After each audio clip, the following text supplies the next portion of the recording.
Can you get it? Yeah. All right, we have a volunteer. Sorry about that. We're professionals here. For our next trip. We're here all week. Remember to tip your servers. Let me just make sure I've got the parts set up. What happened to my other check? I thought it would be Okay, I think I just found that we needed. Well, it's not there. I'm just gonna do, you set it for a 3-minute timer. All right, apologies for the delay. Before we make this official, can I just get a confirmation from somebody online that you are hearing us okay? Angie? I can hear you just fine. Perfect, thank you, Yep. Angie. You're welcome. All right, apologies for the delay, but let's go ahead and call the city council, meeting of April 23rd, to order. And I'd like to start by inviting, Commissioner Bullock to lead us in the Pledge of Allegiance. I pledge allegiance to the flag of the United States of America and to the republic for which it stands, one nation, under God, indivisible, with liberty and justice for all. Thank you, Commissioner. All right, let's start with a roll call of officers, please. Westwood, Here. Conley, Here. Daniel, Here. Keith, Present. Miller, Yeah. Ronnie, Yes. Stephen. Yes. I move to adopt the agenda as written. There is a motion from Councilmember Conley to adopt the agenda. May I get a second? I second. Daniel. Second by Daniels. Any discussion? Let's have a roll call vote, please. Conley, Yes. Daniel. Yes. Keith. Yes. Miller, Yes. Ronnie. Yes. Stephen. Yes. All right. Mayor's reports, I have a few things here. I'll try to keep them organized. First, just kind of a general update on parks. I understand there's going to be an update later on during the council section, but there's kind of a lot of exciting things that you may notice going on with parks. One of them that may stand out is if you use the trails at all or the dog park, you'll notice that we have a porta potty up there. It was something that came up the last park meeting to look into. I think long-term, they're looking at something more permanent, but it was decided that we could do that in the short term. That's an outsourced service. So Willie, our parks guy, is going to be keeping an eye on those, but somebody else maintains them, $110 a month. Seems like a no-brainer if the public will respect and use those as intended. There's also going to be one going in at the soccer league at Coal Miners Park until water's not freezing isn't an issue. And then Rotary Park and Field Park, so we'll get some of those out there. So those were kind of, there's actually a whole lot more than that, but that was kind of some exciting adaptations that were out there. I did do actually let me save that for later in the meeting because that has to do with an agenda item that we have on the meeting. I have an email that I'd like to acknowledge that I received from a couple of council members on finance, and send some thoughts and inputs. While I have some concerns that it was saying we want to look at this like a business because government doesn't work like a business, I absolutely understand and accept the challenge and the task of making sure that our budget is presented in a way that makes sense to the community and the council members as representatives of the community. I actually do have, there's a municipal concert, first, second week of May, May 7th through 9th. Large part of that is on budget. Their suspect is that that's the timing when we're starting into the budget cycle. Of course, we have already started a little bit on it, but I plan on coming back from that with a Gantt chart that I can give everybody to let us know where we are in that standard, and then with the ideas and suggestions that they have there. The only request that I would have from council kind of in exchange for that is that in the handbook that we get from MSU, they have a couple of really, really good sections on budgets. And so my request is I'm doing my homework that council also does their homework, so we don't have to spend time revisiting the stuff that's included in the basics there. And if there's anybody has a challenge finding that, and, then please let me know, and I can direct you to the specific, related pages. So that's kind of all the update I have on budget at this point, but let me stop, see if there's any questions. Start on this side of the table. Coming around here.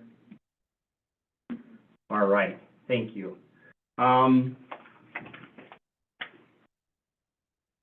I have a union discussion on Thursday. We just nailed that down earlier today. This is for the Public Works Department. The ask is that the team that we have involved from the city side is consistent throughout, so there's not like a handoff and a revisit and do things. I've asked Mike to be part of that, and so he will be joining us, although I haven't talked to him since we nailed down the meeting, so that's Thursday at noon. Historically, I believe there has been somebody from council. I welcome that. I don't know if there's a preference of if that's somebody from admin and finance, or if that's somebody from Public Works, but I'm open if there's somebody from, well, first off, if council believes they'd like to have somebody there, and if so, I'm open to whoever council wants to designate as their representative in those conversations. So it's not just an awareness, it's to be part of the discussions, and then we'll bring that report back. Thoughts, comments? I would like to have someone from council there, and I think either admin and finance or public works, or if they happen to serve on both committees, that's a bonus as well. So I have an input from one member of council that they'd like to see council represented. Is that the general feeling of everybody? I believe that is, yeah, I think All that's right. And important. we all volunteer Chelsea. And it sounded like Chelsea was voluntold. Is that something you think you can make work from a, 12 p.m. here? at 12 p.m. here so it's noon to, it does include lunch. Oh, I'm in. Oh, it's volunteer. So yeah, so noon, so we will, it's scheduled till 3, I doubt we'll go that long. It's just an initial kind of opening conversation. And again, the only qualifier is that the expectation is as we set future meetings, and of course you'll be part of those discussions, is that we keep people there. Yep, it is in the book. All right. Thank you, Chelsea. Let the record show that we said yes, and Chelsea will be that individual. The next thing I wanted, maybe just from a high-level awareness, the conversation has been completed with the owner of the Eagle's Nest. And so what we're going to be doing is we're going to going through and filling out the application for that, similar to the Rocky Fork property. What that means is that sometime in the future, there will be a resolution coming to council similar to there was. Basically, we don't submit it until council says, yes, submit it. The expectation that has been set and managed is similar to what we said with the Rocky Fork property, which is the acquisition is happening completely with non-local funds, meaning no property taxes, no resort taxes will be going into the acquisition, so that we don't have to have that conversation about why some local public monies are going in some victims' pockets and not others. But that's an exciting prospect to open up the possibility of acquiring that and having that be a cleaned up and park. So I anticipate, once we get that process complete, approval, will come to the council for approval prior to submitting that, of course. But just want to make you aware that that's coming. Mayor, is that the entire property? Does that go all the way out to the highway, or is he going to split it off? Because the entire thing isn't in the floodplain. So I believe it will only be the pieces of property that are in the floodplain that are eligible, but those are details we'll find out, which will become more evident as we get into filling out that application. And part of it is we're going to be working with our new floodplain administrator, which we're swapping out. Okay. Okay, so that's part of why this is a rough it's coming. There's actually 3 properties there, and I don't know that all 3 of them will qualify. Yeah, I don't. I also believe that, he is still, my understanding is he's still pursuing additional finance options for him to just basically improve that property on his own as well. So we're kind of a plan B, but if something that, basically, they're not bound to it up until we take the money and do the acquisition. And so with that flexibility, he was interested in pursuing the conversation. Okay. Did that help? Oh. Any other questions or comments on it from this side? The last thing, that I wanted to share is that we had an RFP out for planning services. We have been using Great West, and Cody Markser has been working with us. She actually took another job about a month ago and has been gracious enough to continue helping us until we can do a handoff. We received, 3 different bids. I met with a couple of different groups and got input, including, the planning board. There was a scoring system that folks did where they went through and rated and come with their reviews. I did not get collections of those. There was some concerns that in the past, those had been collected as FOIA information, and I said, I'm okay with that, just give me your feedback and work with that. 2 of the vendors were rather close. I ended up making a decision based on who I thought would be the best fit for, where the city is and what we're looking for. So again, what I'm looking for is to outsource kind of those silo tasks that are appropriate for a planner. We have all sorts of things that come in, whether it be sign permits, conditional use permits, the interface and running, planning board meetings, as opposed to on a much larger scale, if we had a full-time planner in here, they would be driving some of those conversations of, these are things we need to be looking at completely, maybe revisiting, rechanging, rezoning, changing our zoning structure. At this juncture in time, my preference is that we wait until we hire that full-time kind of assistant administrator position before starting down that alley. And so with that information, the firm that I decided would be the best fit was actually WWC.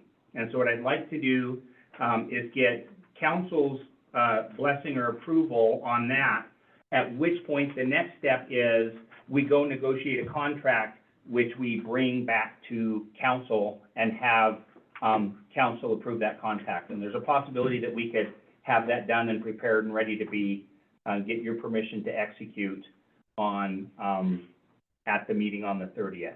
But the first step, we've reached out to the auditors, we've reached out to our attorney, we've checked charter, Montana code, and we think to the very best of our abilities, we're doing this in the right direction. But what I'd like to do first is entertain a motion, basically to accept the mayor's selection of WWC as our planning firm. I would so move. All right, motion by Sandy. Is there a second? Second? Second by council member, I'll get this. Daniel, on my deaf ear too, I have my hearing aid in. Second, is there any discussion or questions that the group would like to ask? I'm sorry, go ahead, Chris. Who are the other 2 contenders? So the other 2 contenders were Interstate and a group called Staley or Stolly. I apologize if I'm not pronouncing that the same way they do. I want to say it was Staley and Interstate. So Great West is not. Great West did not submit. Basically, what happened is they lost, they were losing their staff, which they had done it, so they were down to one already overloaded planner. And while he comes highly, highly, highly recommended throughout the state, they just didn't feel that they had the workload to do that. And so they didn't submit. So they did not submit, that is correct. Those 3 submitted and, okay. And we knew in advance that they were not going to submit. And there was weeping and wailing and gnashing of teeth, but we knew that was coming. Where is WWC located out of? WC is based out of, I want to say Billings. They are a Montana, company. There was, I thought I had printed it, but I did not. There was, well, that's actually on the other one. So they are a Montana-based company is the short version. What does it stand for? Uh-huh. Okay, just thought I'd check. I'm tired of all these initials. What does IBM stand for? No, that's too easy. That one everyone knows. Yeah, yeah. Where did Cody go and where's Courtney working? I'm just curious. So, not that it's related, but Courtney is at Great West. However, we aren't allowed per policy to bring her back. And so she does not work on Red Lodge projects directly. That doesn't mean they don't reach out and ask her a question from time to time. The difference in Cody's situation was a personal decision that drove her to change jobs and take a position with a local, county. And so she has that full-time job. And so, like I said, she's been very gracious at doing our work after hours and helping, get us keep up. And it's been very, very much appreciated. Probably the biggest failing there is it took me a month to figure out we had her at our disposal, or we could have moved things out a lot more quickly, so. Thank you for answering my question. All right, any questions from the side of the table? All right, any further discussion? Twice? 3 times? Make it a vote? Conley? Yep. Daniel? Yes. Keith? Yes. Miller? Yes. Ronnie? Yes. Tupin? Motion passes, thank you.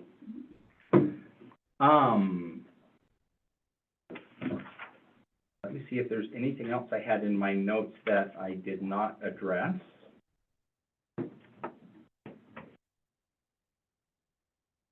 I think that's it. There's anything else from council for me? All right. With that, we have two presentations scheduled for the evening. Because we have 2 presentations scheduled, I'd request that we really work to keep that in the 10 to 15 minute range.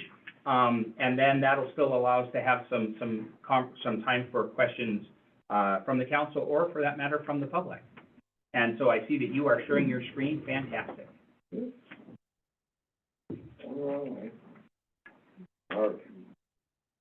Ready? All right, my name is Torsten Prawl. I'm the Assistant Chief for the EMS Division at Red Lodge Fire Rescue. Kind of new to the area, so I've been here for about 2 years. So I drew the short straw tonight. We had a structure fire, and it was Chief Coons and myself were going to be here. He got to go to the fire. I got to come here. It is his birthday, so it's birthday for him. I was going to say, just for the record, we had that on the agenda to interrupt and sing to him. So I think there might have, are the circumstances of the fire at all suspicious? No, let's hope not. But to underscore the importance of this, if it wasn't important, I would be fighting that fire myself. So one of them here to talk about is EMS services. First, we'll start with the state as a whole, but also we're going to hone in and go on the local level. So in 2020, the state released an EMS services report. They forecasted a crisis on the horizon, and it's accurate. Back then, we were in a crisis. It's kind of consistently gotten worse over the last 4 years. Some examples of those communities outside of our area, Laurel EMS, they just were struggling massively with dropping 911 calls, relying on other agencies to answer their 911 calls. They had a total of 177 calls that they could not respond to. Granite County EMS, they've tried to utilize private ambulance services and have not been successful. They're on their, I think they're considering their 3rd private ambulance service, and it's not working for them. Granite County is similar to Red Lodge, Phillipsburg, Discovery Basin, Ski Hill, nice mountainous area, so a very much a tourist destination. That study showed there was issues with EMS services in general throughout the state, staffing, funding, training, medical direction, and leadership. So this is reality in Carbon County. I'm not going to talk about Red Lodge Fire Rescue at this point. We will get to Red Lodge Fire Rescue. What I want to talk about is Joliet EMS and Clarks Fork Valley, which I'll refer to as Bridger. So Robin Harper from Joliet EMS had to say the way things have been operating is totally unsustainable. We're having trouble recruiting, training, and retaining volunteers. We're having trouble replacing vehicles and equipment at times when there is no one to answer a call for service, and we have to rely on neighboring agencies, which greatly increase the time for an ambulance to show up. We need to figure out something now at a county level because it's a county issue and it's only going to get worse. So Robin's a 24-year paramedic EMT with Joliet EMS. She's been doing this for quite a bit of time. What are the struggles with Joliet? Joliet is, they're dropping calls. And when we refer to dropping calls, we're talking about when the dispatcher pages out Joliet EMS, they don't have a crew that can go, and then they page out other agencies. That whole time frame takes about 10 to 15 minutes to then get to that other agency, which increases overall response time. So they experienced that about 22 times in 2022. It's almost 10% of their call. It is an issue. They had 22 total volunteers, and they are struggling with kind of retaining, recruiting, and having that participation. A lot of being an EMT, you know, you take the test, you get ready to be an EMT, but then there's that level of experience in the field that you need to get, and you get that by having other members respond on calls with you, and then you can start doing those things with other new EMTs. So it's a very complex way to run an EMS agency. You have to have that experience incorporated into the agency. They have ALS ability, which is a paramedic level ability, but they can't guarantee it because they don't have regular scheduled staffing of their paramedics. So far, year to date, in 1 week, we had 3 dropped calls. Year to date, it's 9 dropped calls. Bridger EMS. I've taught so many EMT classes over the years, and I just can't do it anymore. The time I put into it doesn't fix our volunteer issue. This is from Roger Steffen with Bridger. He's been in this for 30 years. I don't know how many EMT classes he's taught. He started off teaching with Chief Kuntz over in Bridger, where they split the towns. He's kind of burnt out, you know. What's the situation in Bridger? You're looking at, again, a volunteer-only agency, 12 volunteers, not many. Again, same struggles as Joliet with recruitment, retention. They have that ALS ability, but it's not guaranteed. They have 3 people that are covering 84% of their calls. So you can imagine if one of those 3 people get hurt, they have issues. Fortunately, they don't have that problem right now, but who knows when that can happen. One of those volunteers right there, Everett on the right, he is in his 80s, and he's one of those 3 people. 10 drop calls in 2023, and their primary funding comes from charges for services. EMS is a difficult job. They're dangerous to our providers, physical injury, mental health drain, communicable diseases, occasional violence. However, responding alone or knowing there are calls they cannot get to is one of the most difficult things they can deal with. Not being able to provide the help that a patient needs can be a heavy burden. And that's ultimately what happens. These calls start to get dropped. It affects the morale of the department, of the agency, and then you start going to snowball effect of a organization that is low in morale. So they have these shared struggles. Limited funding, like I mentioned, both those services receive funding from billed services. They have the struggle with recruiting and retaining volunteers. They have those drop calls. They rely on other agencies to cover them well when they can't go on those calls. They have long transport times, and they're just a few events away from failure. So it comes to Red Lodge. Where's Red Lodge, or how do we get here? So 2010, we passed an ambulance district fee of $69. That was in 2010. With that money, well, if we looked at where we were in 2010, we didn't have sleeping quarters, we didn't have guaranteed ALS services. We were relying on Joliet and Bridger back then. Let's see here. We had longer response times because we didn't have people at the station. Our ambulances were aging. And so what did we do with that $69? We were able to improve our operations. We were able to hire skilled paramedics with experience that could be shared with our volunteers. We established quick response units to get on scene. We can leave the station within a matter of 1 to 3 minutes as opposed to 10 to 15.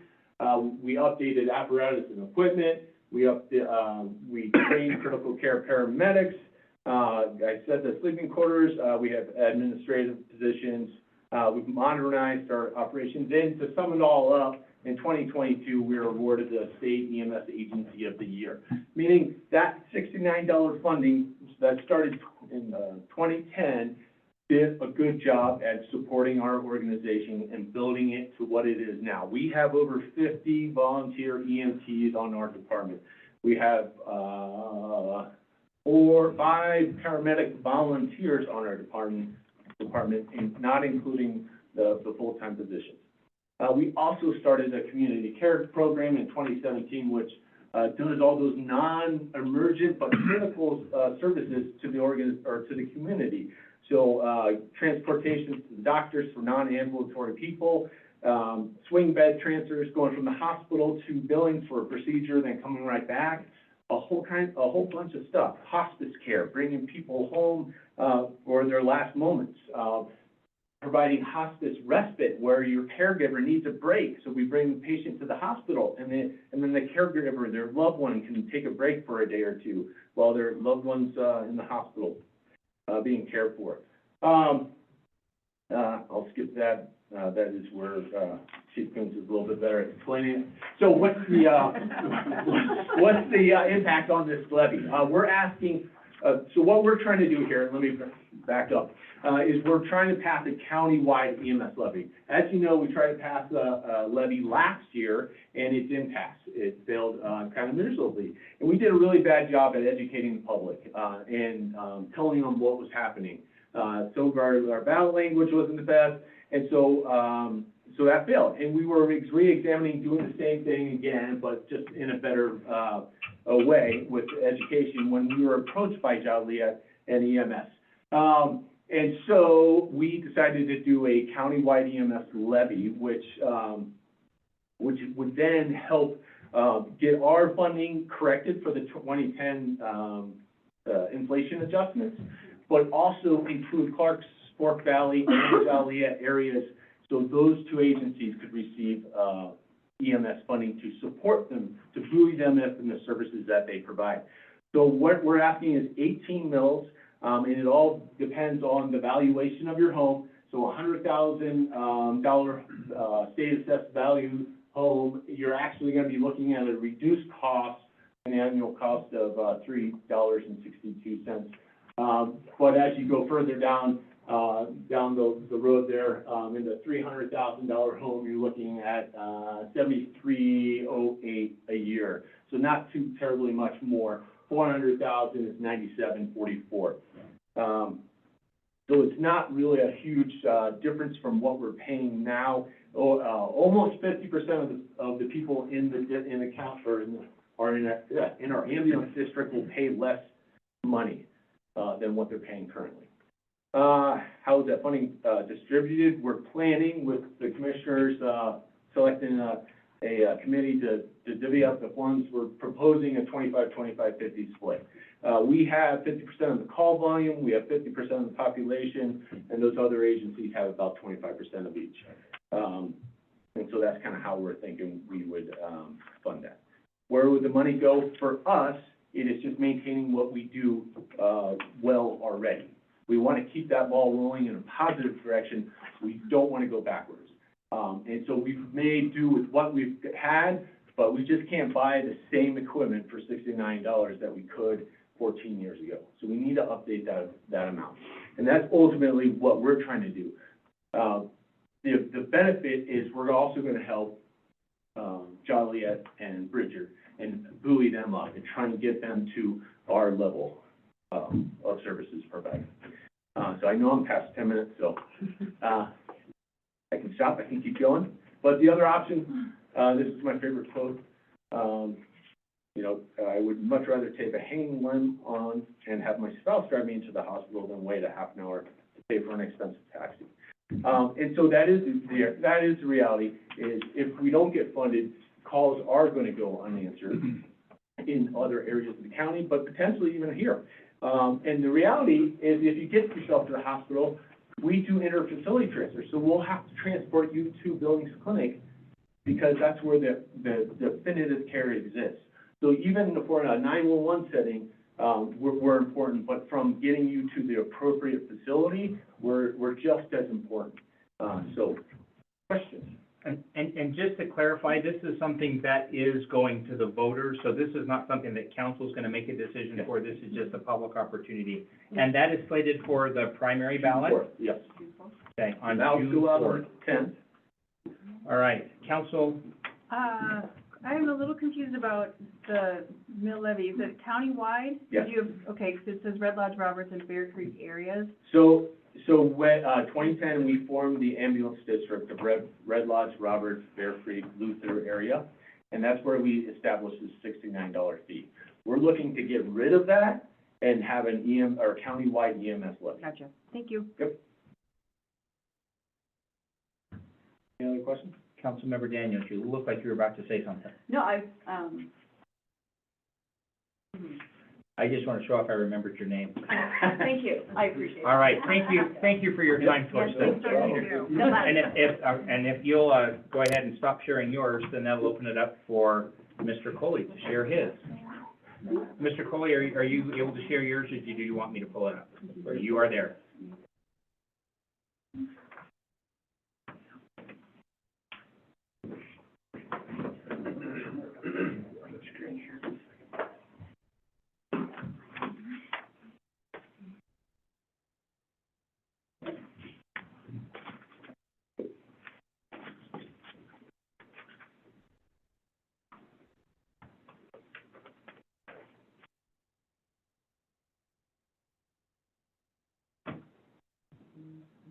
I'm not getting any sound. Okay, we're good. You mind if I stand over here? So it's good? Yeah, that's Okay. So to tie it into Torsten's talk, not only do you have to have the emergency responders, but you have to know where they need to respond to. If it's possible to have, the mic is over there, so Okay. people will be able to Yep. listen better on the recording if we have you closer to the mic. I apologize.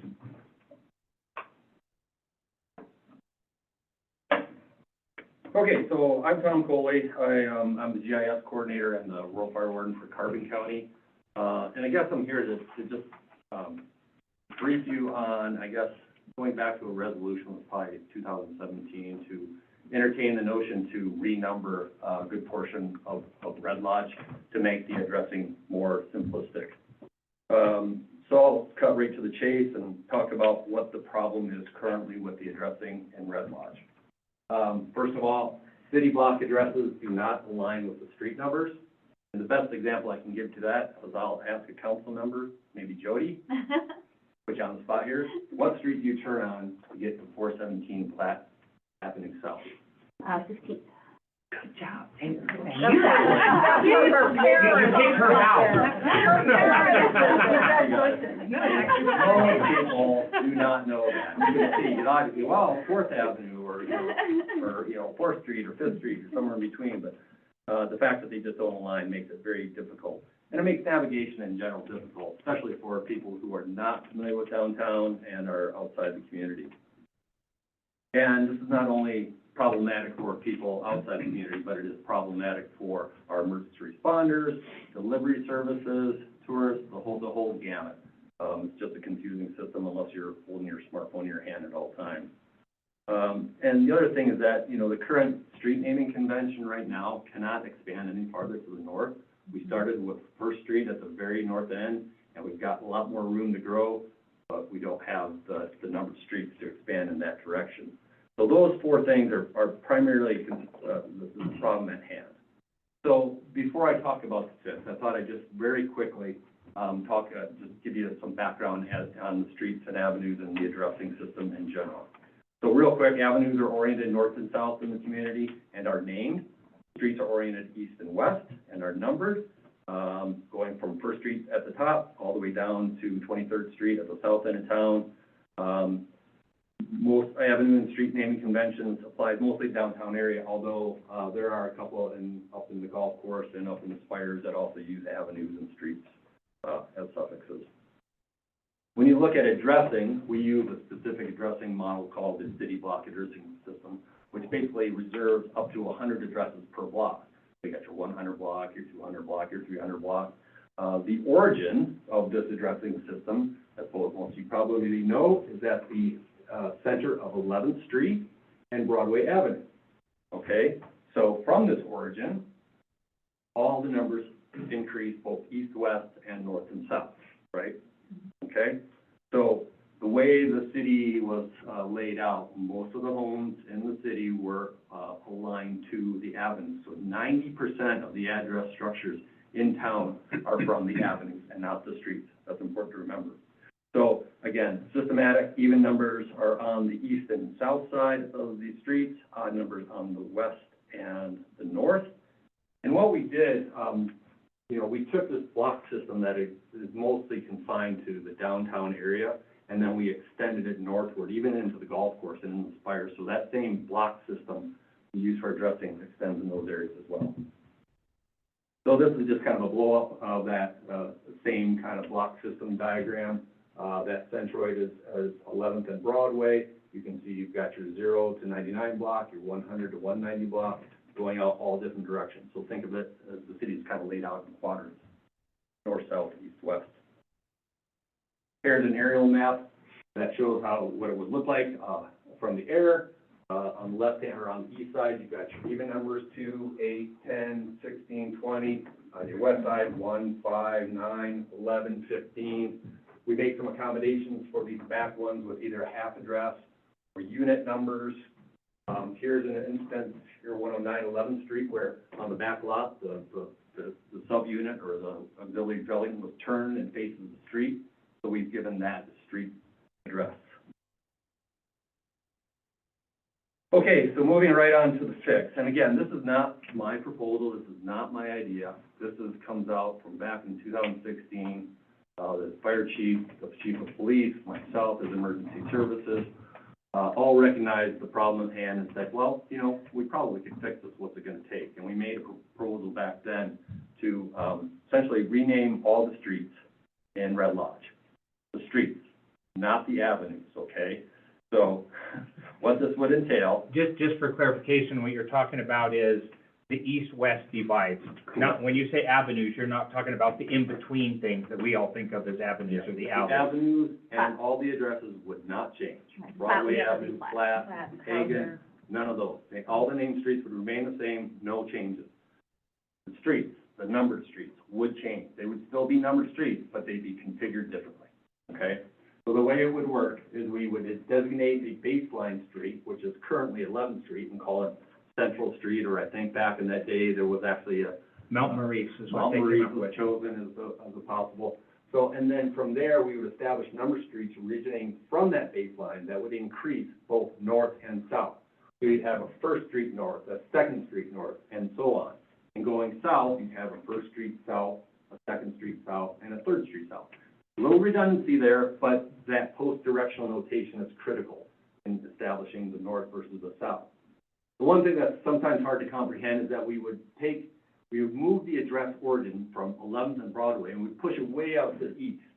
What that does is it avoids any sort of post-directional quadrants. Rather than a 4th Street southwest, we just have a 4th Street south. So we take it from the center, we move it way over here, and then we don't have to deal with the east and west. Does that make sense? We're just dealing north and south. So this is kind of what it would look like.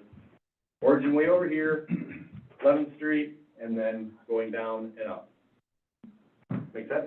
So that's why the house numbers would change on the numbered streets. The house numbers would change because the blocks themselves change and the street names change.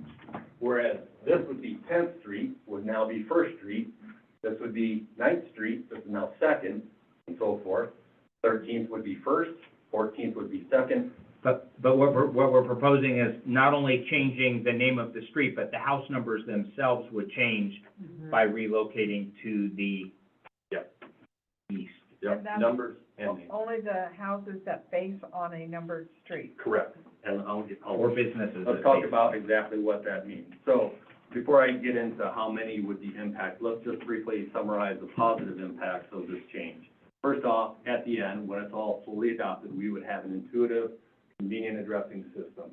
So, go back to that question I asked earlier, you would go down to between Fourth and Fifth Street to get to something like 417 Platte Avenue South. Okay? Build up to the north with consistent street numbers. We can continue to grow in that north manner if we do have, kind of retain that, intersection of streets and avenues. We could consistently name those in a numerical fashion. We could also fix street signs that are wrong or don't meet the current reflectivity standard. So this is what our current street signs should look like right now, but we have several of these that were recently placed or that are incorrect.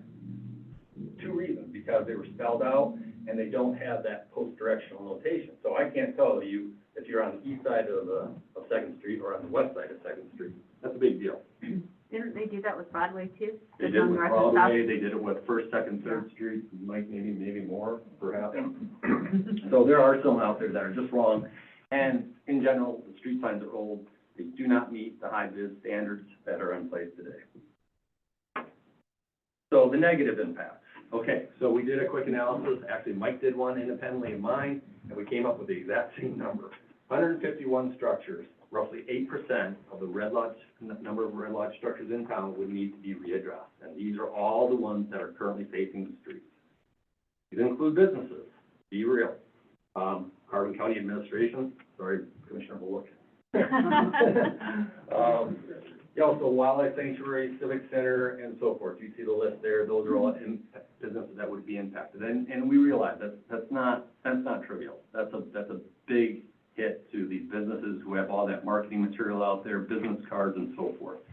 They would have to change their address, in addition to many other homes, 151 in total. There's also a lot of infrastructure that would have to be replaced, specifically the street signs. There are 149 street intersections in this community. That means we'd have to replace twice that number, 298 single-sided signs, okay? Because they both face out, they're kind of single-sided. And Mike has done a very diligent job of estimating those costs. And then Mike has also estimated the amount of staff time needed to both issue the addresses, give them the proper documentation, and then, answer any questions from the city that might come up from residents. And again, this is going to take time. This is not something that we just flip the switch and everything changes and everything is running fine. Addressing systems are everywhere, and they need time to propagate through all the systems, whether it's your in-car navigation system to Google Maps to your GPS. So it's going to be probably a year in the transition overall, but we'll try to make this as fast as possible if you choose to move forward. So I understand there's been a resolution. It was passed. I'm just trying to, because this is a whole new complement of city council members and a new mayor, I just wanted to kind of represent this concept of changing the addresses and see if there's still momentum moving forward. I do believe it has the support of the police chief or the fire chief. I haven't talked to Chief Schrock yet, emergency services and others, but it's ultimately in your court. And I would just like to add to what Tom said, that technically, we already have a resolution on the books to move forward with this. However, given the time, given that this is a new group of folks, I wanted to get the input of this group. And if this group is ready to move forward, I'm actually comfortable with just a general motion to proceed and direct the mayor to direct staff accordingly. Or if you guys want to stop, I don't know how much opportunity you've had to discuss this within the standing committees, or if you still had more things you wanted to discuss. But I would be curious as kind of where it's made it to in the standing committee and what the thinking is. I'll look for hands first. Commissioner Conley, or Councilmember Conley? The Public Health and Safety Committee did talk to Chief Schrock, and he's definitely behind this. Just in training for new policemen and new fire, we talked to also fire chief as well. So the committee was all for it. It's my understanding that there was a $40,000 line item for readdressing earmarked in 2016 that Lonnie said has been carried through. But I don't know what this in 2024, what the price tag would be. What, is that $40,000 sufficient to do it or not? He'll do it.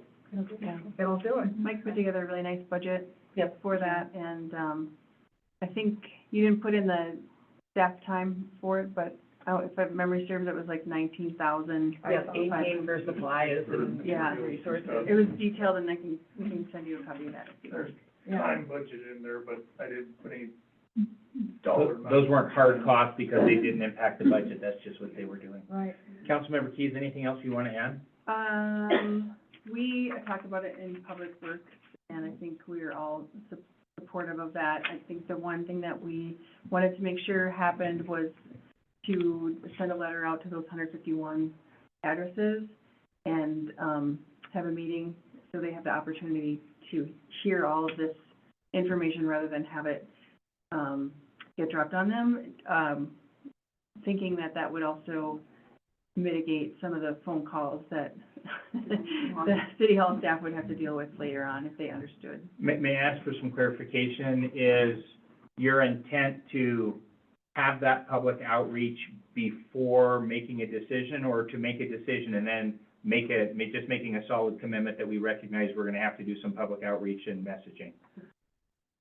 Yeah, I think originally we did want to have that public outreach first and essentially have the opportunity to nix moving forward if it was going to be that traumatic, but we truly think that there is going to be pushback, but at the end of the day, the safety and security of town, and as well as just making things right moving forward was more important. But want to have that opportunity to not just provide a letter saying this is what's happening and this is why, but also providing resources of what comes next for those individuals in terms of getting their addresses changed, what authorities they need to be reaching out to, what they need to do with their property and their deeds and all of those types of pieces. Because there's a lot of paperwork. We kept relating it to changing your name legally, how it's just, Don't do it. you gotta do it, but it sucks. Getting married. My understanding, Losing a business. from our Public Works Director is Mike has reached out, and there's actually several websites and businesses and companies that help and assist folks do that. There are, So yeah. there are packets and stuff that are available. Yeah. And I think that's what we were meaning, by meeting, is like a town hall type of meeting where people can come and, you know, address any of their questions that they have. Get some of those resources. Give them some of the resources out the gate to where they're ready. It's one thing for like a tech savvy person to be able to do that. It's Senators another voting in the for affirmative. to a Gordon. 90-year-old. Kramer, Durbin, Langford, Murray, Padilla, Schatz, Schumer, Smith, and Stabenow. As that. Senators is that voting on- today. Blackburn, Lee, and Scott of Florida. Uh-oh. Oh. It's not our system. Okay.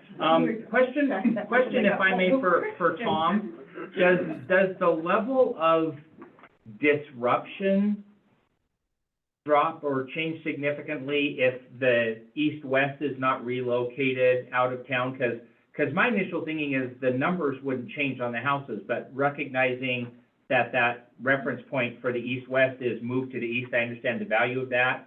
Does it really change the disruption any if you're changing the street to change the number at the same time, or is that, what's the trade-off there as far as level of effort, level of disruption for your addressing? That's a really good question. So, again, the reason for moving it over to the east is to not have to deal with the quadrants. You're just dealing with halves, so north and south versus northwest, southeast, like that. So, I don't know, I think having 4 quadrants, it just, might complicate things just a little bit more, but you're right. We would then, I mean, if we went with the quadrants, we wouldn't necessarily have to change the numbers. The house numbers would stay the same on east and west. Yes.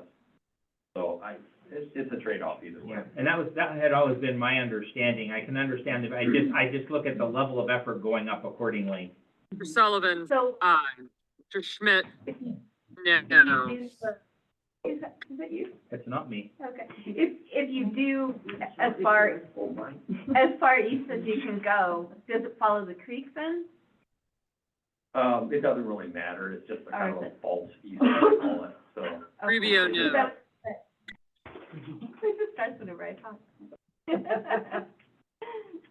Try again. Okay. I just was wondering where, you know, it would actually, what street it would actually start on. Because, you know, some of it's Hagan there, but then it goes down farther to Cooper and, you know, what constitutes where, like, one First Street would be. Mr. King, aye. Mike? Oh, two daughters, we got it, okay. I'm sorry, I kind of No, lost that. that's okay. I just was wondering how that works, you know, because we have Hagan here, but it goes all the way down to like, you know, Daly and Cooper and, Mhm. Chambers down there. So what constitutes like First Street? Where Like would number you start, one First Chambers? Street?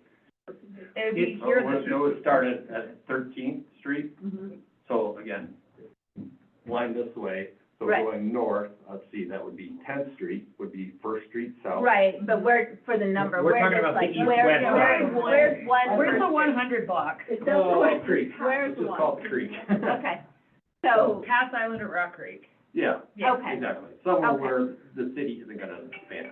Okay. Probably eastward. perfect, that's what I was Wondering. wondering, yeah, Probably okay, Chambers. that's, And I guess I grew up in Utah, so the quadrants is no big deal. And just like you can say 100 is the first block, second block, north, south. It's just the same, it does add a second, but Yeah. I just recognize that change means that people are changing their house numbers in addition to their streets, and so. I think that option is worth further discussion between some of the emergency responders and your public works director and whatever comes up and makes most sense with the least amount of effort. And disruption, because that was what I saw as the concern, was the amount of and I don't know if it's less of a disruption or more of a disruption, that's why I asked. Well, there are several houses that don't have any numbers on them at all. I know. I think whatever you do, like you say, within a year or two, people are gonna, it's like it never happened. You know, if we would have done this in 2017, everybody would have just been totally fine with it by now. All right, any other comments from the table before I go to the public? If we do move forward, there'll be some homework, that's about it. There'll be some good legwork and some good outreach and trying to provide as many resources to make it as easy on folks as possible. That'll be crucial in having those resources also provided to our clerks.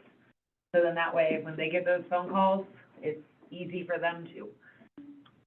All right, thank you, So Councilmember just to be Tupin. clear, what's our path forward on this? So first off, I'm gonna get discussion from the public, and then we'll come back to the table and we'll ask if there's a path forward or if we want to further discuss. Okay. I saw hands in the, and because of where this occurs in the agenda, Really yeah, quick. name, address, unit, the routine. Hutchinson, 219 West 12th. You need to think further out, because there are at least two major entities that will be severely impacted by this. Number one, the Montana Department of Revenue and Montana Cadastral. Montana Cadastral just redid its whole thing, and making all those changes is hard and costly. It's worse to the census for which I work. There will be disruption for 10 years. So I work in towns where there has been readdressing, and it's been All right, any other inputs from the public? Go ahead, Commissioner Bullock. Bill Bullock, 900 Kainu Avenue. Not to take away from Beth's comments, which I think are totally appropriate. I would only offer the county did this years ago, when they realigned the highway. And, you know, going back to that, for your guys' information, you know, couple of public meetings letting people know. The other part, you know, recognizing all the stuff that impacts driver's license, passport, vehicle registrations, all the things, dog licensing, all that stuff. It can be done. It does take a little bit of time. There's a little bit of consumption with it. But again, drilling into, and that was easier, it was a public, no-brainer public safety issue. I think there's some correlation between that and this. It can be done. You just gotta start with the first step and make sure people are aware and make sure they have that opportunity to say, don't like it, whatever, but then the reasons why it's being done, for all the stuff that Tom laid out. There's an importance to it. Do you have, the ability to offer an input of like, how long it was before the pain point was over? I'm sure there was an initial resistance. How long before it just didn't come up anymore? 2 different timelines on 2 different highways and 2 different addresses and 2 different locations with different timelines. So the answer is D? Well, it just depends, you know, because of all that stuff that grinds along. You know, I go back when I was with the state, we had a mapping system that didn't update. So for the period of 8 years, I was doing crashes in the middle of a field where there was no highway. That's where the GPS would put it on the highway between Belfry and Bridger, and they realigned the highway. That was that amount of time. Now, things have progressed, like Tom mentioned, there's more programming, there's more resources. It's turning into be more of an updated thing for society as a whole. So there's a little bit more time cut out. I know that, so for example, the 310 realignment, when it got changed to Clarks River Road, you know, the timeline, a couple of years and a lot of the hiccups were gone. But there's a timeline too, because all those things got to redo everything they're doing and put a new name on it. Thank you. Very quickly, it's a good thing, but I do have to go someplace. As a citizen, I would like to thank Public Works. Mike had one of his guys down there on Park Avenue, street I got to drive regularly, graded it nice, smoothed it up. Not perfect, but I tell you what, it's going to go a long ways. So thank you very much. They did a good job. It's appreciated. Thank you, Commissioner Bullock. All right, any other comments from the public? All right, I'm gonna go ahead and bring it back to the table. So, Councilmember, Okay, never mind. Councilmember Keys, you had asked a question as what is our path forward? So, to me, this is one of those things that was basically a policy decision that is made by council and then executed by staff at the mayor's direction. So, if this is something that council is ready to move forward with, like I said, I'm happy to work with just a motion to proceed, given that we already have a resolution on the books. And I think there's at least one element that there's still some discussion of about the east-west thing, that we can still have that conversation. My goal is just, we're the administration of let's get stuff done. Let's stop kicking it down the road. So if this is something we want to do, let's take the kicks and let's make it happen. Did you want to ask that online? Yeah, thank you. Since we did open that up for public questions, was there any comments online that folks would like to add?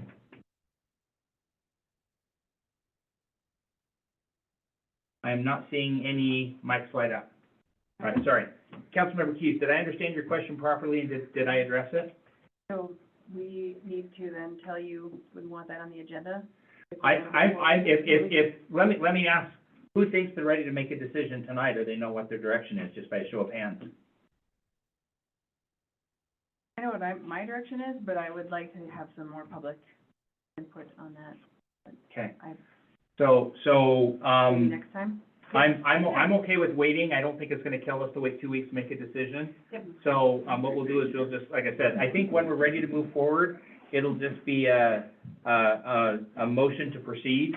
I don't think we have to write up a new resolution. I'll be content with that, and then just work at the guidance. And like I said, not everything requires a resolution, particularly if there's already a resolution there. You just say, Mayor, this is what we want you to do, go do it. Yep. And like I said, I report to the council collectively. Is everybody comfortable putting that on the agenda for the next meeting? Yes. And just one comment, and I'd like to talk to you afterward as well about the census, but if anyone can think of any of these entities, it'd be really, I think, helpful to draft up a list and maybe even make some reach out, like Sandy, we could be talking to the title company, and, you know, just, there's certain people that will need to know about this, and if there's some way that we can eliminate any additional work ahead of time for this constituent, I think that there's ways that we can do that by properly notifying the right. I think the Right. title companies always use the legal description, which is not the street address. Mm-hmm. So, yes, It still there still will be some confusion between the two, Yeah, but they use the legal. They yeah, use- just more so to Yeah, give you're them a walking- heads up, walking- there might walking be around on the- things that come up in commitments that, Is there any objection from any council about putting this off 2 weeks before we make a decision? As long as we make a Or decision in 2 weeks. it'll actually be 3 weeks, because we have a special meeting on next week, which quite frankly, if we wanted to, we could discuss it at that one. or it would be 3 weeks from that. It's just, I just wanna, if we're gonna move forward, I wanna give the direction to move forward. What's the advantage of waiting 3 weeks or 2 weeks or a week? I'll defer Public to output? Councilmember Key's public You have to be able input. to get to the public, what, on Facebook, the buzz? I mean, how? Yeah, that, and talking to people. Well, you're basically gonna get their opinion, which is, no, we don't want to do that. Or maybe they don't mind as much, but more so just see what their concerns are. I think it's worth hearing what people's concerns are. Inconvenience. Yeah. Okay, all right, we will, the thoughts on the 30th or on the second Tuesday in May? What's the feeling of this group? Second Tuesday in May. Okay, so we'll go to the second Tuesday, which are regularly scheduled, and we'll put it on for just a motion to proceed on that. We'll put on the formal agenda. Thank you. At this time, what we'll do is we'll go ahead and open up for public comment. This comment period is specifically for any item that is on the agenda today. If you didn't get a copy of the agenda, they are available not only online, but available to pick up as you come in. Thank you, Lonnie, our city clerk, who makes those available each week. But we'll go ahead and open it up for public comment. Tom, thank you. Thanks, Tom. Thanks, Tom. Can I leave you with a bad dad joke? Sure. You have to tell me what a good dad joke is. No. What did the house wear to a party? Sure as. Wah, wah, wah. It is. All right, no comment in the chamber. Is there any comment, related to the agenda online? Second call? And third call, hearing no public comment, we'll move on with the agenda. Thank you. First action item is I will accept a motion to set a special council meeting for April 30th, which is next Tuesday. This is specifically done to address a right-of-way abandonment issue, and if possible, I will have the contract available for council to approve at that point for our planning firm as well. I move to set a special council meeting for April 30th, 2024 at 6 o'clock p.m. I second. All right, motion by Councilmember Ronning, second by Councilmember Conley. Any further discussion? I have an invite. I've already got 2 of us, only one more of you can go, but the landowner has offered to show us the property in question, if anybody wants to join, one other person. When? So we don't have a quorum. We're thinking right before the meeting, like 5:30. He's gonna be in town that day. Yeah. So, That's 3. okay, cool. All right, thank you. Okay. If there's no further discussion, can I get a roll call vote, please? Conley? Yes. Daniel? Yes. Keith? Yes. Miller? Yes. Ronnie? Yes. Tupin? Yes. Motion passes. I will entertain a motion for resolution number 3652. I move to adopt resolution 3652, the resolution of intention of the city of Red Lodge, Montana to increase the stormwater charge by establishing a capital improvements charge for the stormwater system. I'll second. I have a motion by Conley, a second by Councilmember Tupin. Any discussion? So essentially, just in case everyone was wondering what this is, so we had a discussion about, moving along with phase 1, 2, and 3. I am on the correct part now, too, and I'll turn off.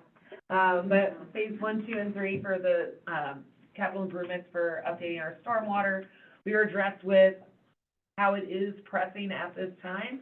Last time we made a motion to move forward, and now we just have it cleaned up and nice and pretty. So just to clarify, what we did last time is we made a motion that, yes, we wanted to move forward with 1, 2, and 3. The purpose of that action, just so that it's clear, was not that it was wasted, is we have to send that information out to bond counsel, who comes back and says, this is how you're gonna pay for it. It just so happens that the numbers align, which is what we anticipated. You know, we thought there could be a small amount of flex. But this is basically the resolution of intent to be changing the stormwater fees. And as you might guess, we're still not done. There is, we have to do a public hearing and then approve those rates after that public hearing. But what this does do is put me in a position where I can then, accept the bid, and we can get them moving forward with it. Let me reach out to our engineering partner, see if you want to add anything to that as far as timeline and dotted i's and crossed t's. I don't think so. I think you guys kind of have that all covered. But just to reiterate, yeah, it's just cleaning up the process, the $10.40 that was put in place. So what you did last time was telling us how much you wanted to award, so we need to know that, to send that to bond council, so they could figure out those rates. So this is just finalizing those documents and getting that rate in place. So, I guess timeline-wise, I did reach out, if you move forward with the notice of award, the contractor would be willing or is interested in getting started early as possible on this, so that they can get it done in, this summer. Because if it goes out until after that hearing in May 28th, he doesn't feel like they'll be able to get all the work done this year, so they'll have to come back next year. My intent and understanding, and I'll look to our engineering and also our city clerk, my understanding is that, if we go ahead and approve this tonight, that I will go ahead and, based on the, authorization you guys gave me last time, I will go ahead and approve that and get started on it going forward. I'm looking to my engineer and city clerk to make sure I didn't misstate anything. Nope, I don't think so. All right, thank you. Any other questions or comments from the table? All right, hearing none, let's go to a roll call vote. Conley? Yeah. Daniels? Yes. Keith? Yes. Miller? Yes. Ronnie? Yes. Susan? Yeah. Motion passes, thank you. I will execute that, directly following the meeting, and we'll get started on that pass.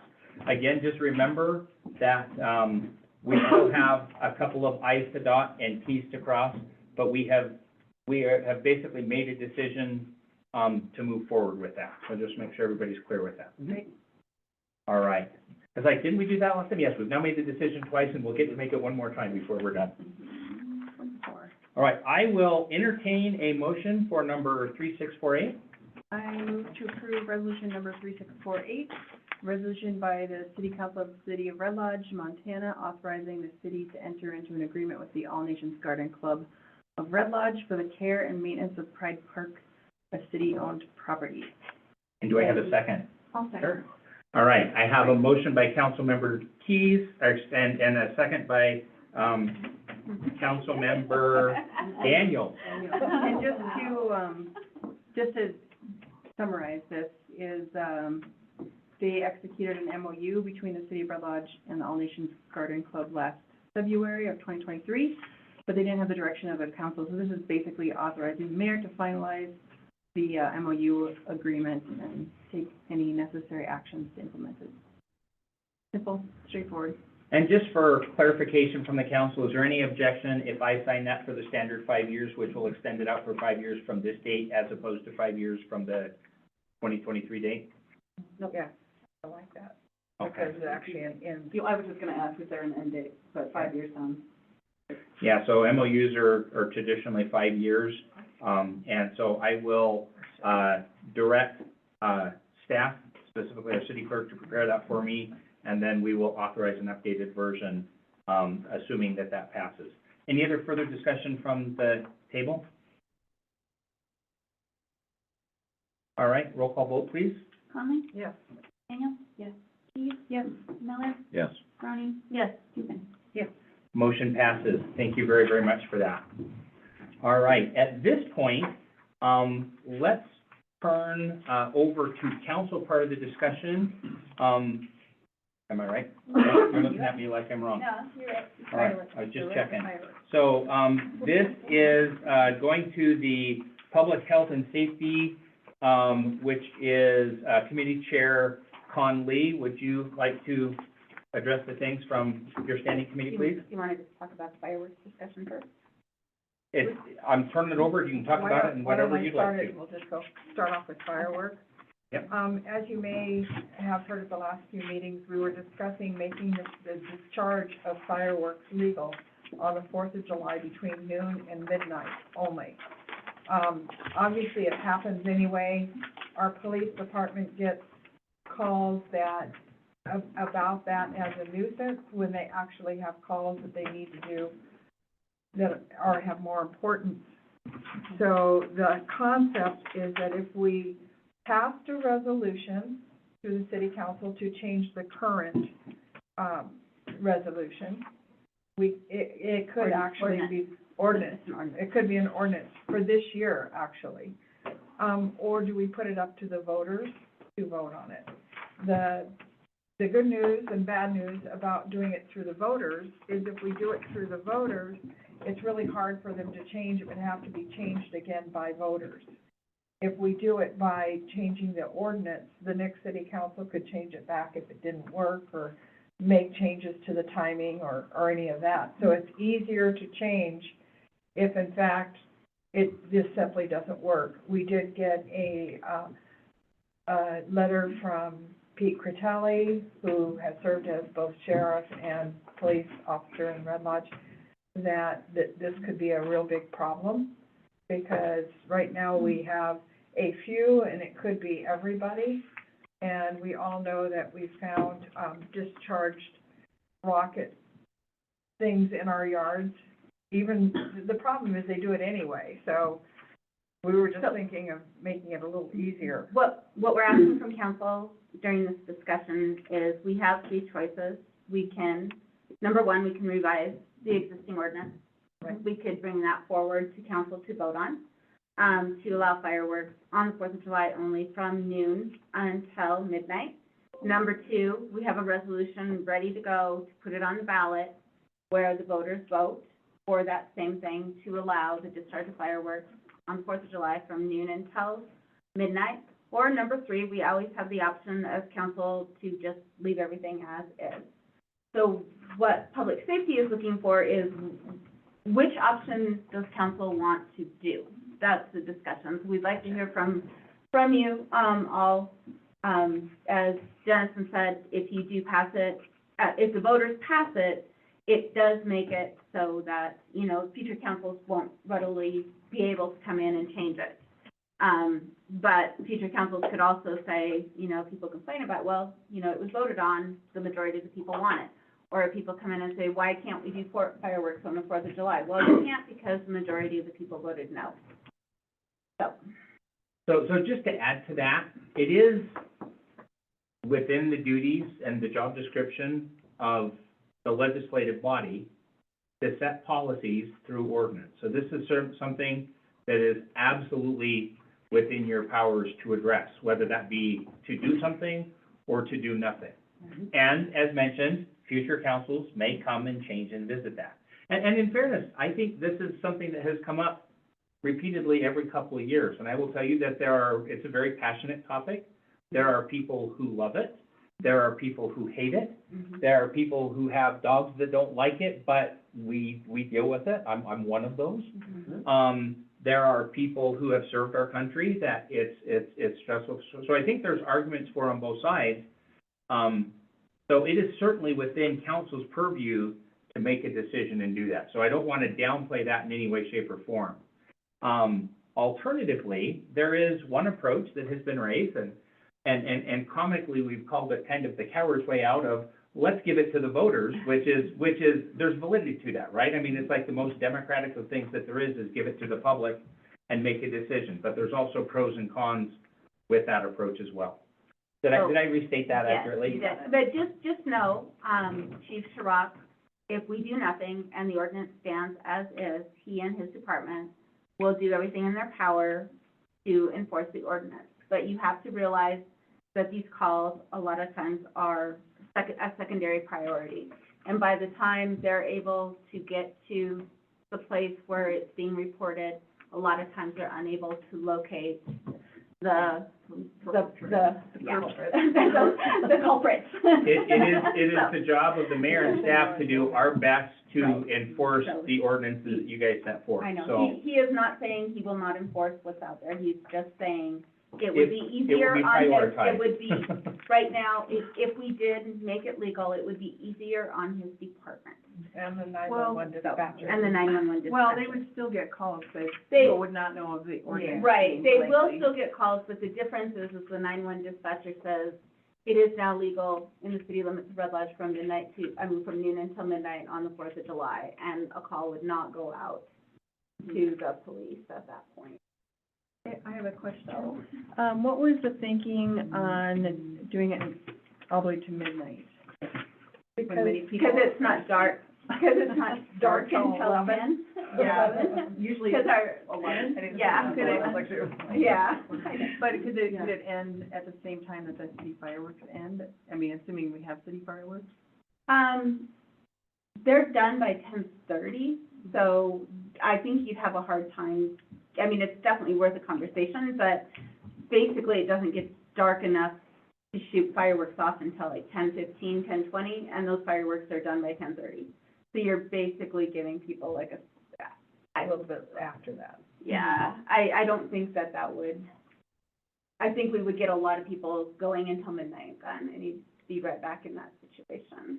I agree. It wouldn't be, midnight is kind of, you know, especially on a holiday or a weekend, you know, our noise ordinance is midnight, when it's on a Saturday. And, Before the July, there's been. yeah. I think part of the thinking or goal is that if there is an allowed window, that most will conform to that and will get a higher level of conformity as Mhm. opposed to dispersing it out over multiple days. And whether that's valid or not, I can't say. Right. But I think that's part of the thinking, right? Right, I mean, Grouping it together. so I was on public health and safety when we first were entertaining this ordinance. I did quite a bit of due diligence, calling, Schrock, I talked to Tom Coon, various, like, people all over, asking them. The main concern, I mean, Tom was very diplomatic with it, you know, being that he is the fire chief, he's like, well, what am I supposed to say versus how I feel? That being said, though, a concern was the chief, when he is addressing these or coming upon people letting off fireworks, their thing is, okay, well, it is not legal in city, go to the county. The problem being that our county lands are, you know, campsites, and our fire concern is huge, especially how dry it's been this past winter. So the safety of it is keeping it in town, and what a lot of people, the argument that I had with, or that other people had with me was, if I'm doing it in town and I'm knowing that I'm doing this on my property, I am much more safe because I don't want to blow out my own window. I don't want to blow out a vehicle window because, you know, this is my property, it's gonna cost a lot more for me. So they actually felt like they would be in a more confined, safe place. They'd be more cautious, in other words. Yeah, and that was brought up too, Tom Coons and the chief both, brought up the fact that, the safest place, fire-wise, to put off fireworks is inside the city limits where there's, an access to water. Yeah. And typically people mow their lawn, you know, their lawns are watered and mowed. You're not out in the tall grass and in the forest. And the chief says, I have a really hard time saying, yeah, fireworks are illegal, go out to the county when, you know, he could. In the windy, dry grass with no fire hydrant? Right, With no so it's a hoses safe, attached yeah. to the house. The heavily Right. treed, yeah, the heavily treed, go south of town. So those were the reasons why the police department asked us to revisit this. And I would like to say that, I think this is an issue that the council is qualified to make a decision. Councilmember Tupin. Just a couple pieces on it, so I really appreciate that feedback, that's very helpful. I did notice there were some spelling errors in the ordinance as written, so that just might be something we'd wanna address. Yeah, I didn't write, it was written last year. Okay, yeah, well, I have something that I've noticed, and, one other thing is wondering if there's consideration, like, are there state laws at this time for fireworks? Oh, yeah, there are definitely fireworks that are, illegal Okay. in the state of Montana that are legal in Wyoming. Of Mhm. course. So that's why this Well, ordinance, I don't know who wrote the ordinance, if it was the mayor, the last year's mayor, Okay. or if it was, somebody else on the committee. But it does state in there that the fireworks have to be legal in the state of Montana. Which they are. Yep, and then I noticed there was also different protocols around fire safety and that kind of thing. I changed nothing in the ordinance that was written last year, except the date. The purpose of this initial discussion is basically determine which of those three paths council is Okay. interested in moving forward. Okay. And then if it is that council wants to move forward with an ordinance, then you guys can offer your input and the public safety can finish that ordinance. There was some foresight given to the timing. If we do this, it would be up for, this would be our discussions, you know, everyone's had a chance to, you know, if you want to move forward with the ordinance, we absolutely can discuss that tonight so that it can be, it needs 2 votes. And it's 30 days before it goes into effect. Okay. So it would the- have to be in the May meeting, and If then you want it by this if fourth. you want it by this 4th. If we decide to pass that. So there was option 1, option. Option one. 2 is the resolution to put it before the voters in Option November. 3 was do nothing. Nothing, Okay, right, so, leave everything as is. okay, and then option 3. So tell us which option you want. Okay, so I mean, I'll start us off, I agree, like, I'm not trying to pass it off to the voters, but I like that idea, but the part that I like is going with option 1 in the chance that we do pass this, and it is a complete catastrophe.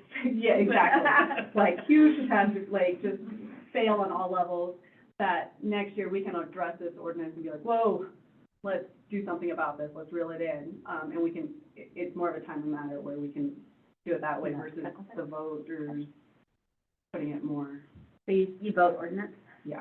have council review the ordinance, okay? And Councilmember Conley? originally, I was thinking to put it in front of the voters, but, I think that we have more leeway if we just amend the current ordinance. Councilmember Ronnie? I don't care either way, so I will leave it to the rest of the council. I'm good either with the resolution for vote or review the ordinance. Councilmember Tupin, preferences, thoughts? Yeah, I think my preference, kind of with Jody, where either way, I'm pretty content with it. Like, I like the idea of having the flexibility to be able to make modifications if it is chaotic. At the same time, I do want to hear public input, so, I would say probably 1 over 2, we'll put it that way. Ordinance. And the ordinance, we will have 2 readings and 2 public hearings on it, so there will Yep. be opportunity for public input twice. Yep. Councilmember Keys? I do think that we have the legislative authority to make that decision. I don't think it needs to go to voters. Okay. That's that said, this is one of those issues that is very simple. You know, like, unlike most of the stuff we deal with, it's just complicated and you try to get people's thoughts, but you have to explain so much.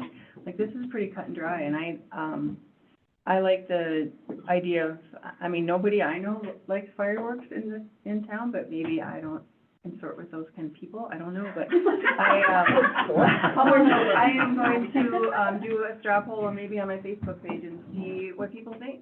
And, I personally hate fireworks, so My family's the blow it up kind of family. yeah, well. And Before that's why a council you is should convert me. a board of individuals, so. Yeah, yeah, and Let the record show that Councilmember Keys asked, what kind of American are you? No. I'll blow it up. Thanks for Creepy killing to my tell dog. it. No. Councilmember, Miller, thoughts? I think I've already expressed my position that the council is quite qualified to handle this. Okay, All right, So- so I will look then for council to probably come with an ordinance, Yep. ready for discussion. no, it'll be a vote. I'm sorry, it'll come, for a public, we'll need to make sure that we do that for a public hearing. Yeah. So you'll want to make sure that you get your input and homework. I hear, that you have some concern, amongst some members of the council, which I believe probably aligns, with a similar split that we would see within the county. So I think if you're able to reach out and discuss in smaller groups and see if there's ways you can address that, that's always a good idea. That's the consensus building we're here for. All right, was there anything else from the public health and safety meeting that you felt needed to be discussed at tonight?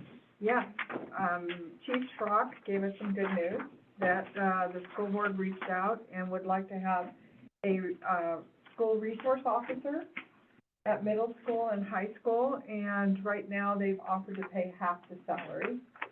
I believe he's gonna go back and push for 75-25, simply because they're, you know, they want us to be there. There's so much work to be done at 2 different schools, including all the functions that go on as well. So that was exciting that they're open to that. And then Jody researched that cops.org, which actually has some grants for especially school resource officers. So we're hoping that maybe between the grants and the school, we could go ahead and put another officer on, which is a good start for that.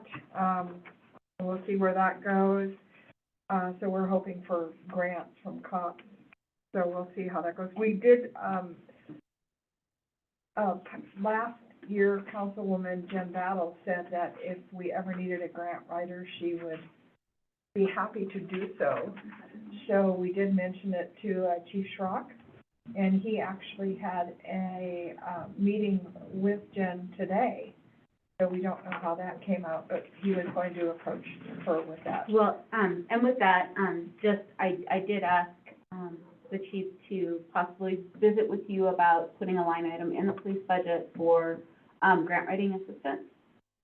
Because, I have a member of my family also writes grants, and she said that if you budget, you know, $20,000 for, you know, you don't necessarily have to use it, but to help pay for someone to write these grants, you could probably get back over $100,000, depending, you know, so I think it's well worth, there is no grant writer for the police That sounds like the department. same logic Councilmember Conley gives me about her second office or her third office. Yeah. No. And your point. So just as a heads up, so I was aware of this and had an opportunity to talk with Chief Schrock as well.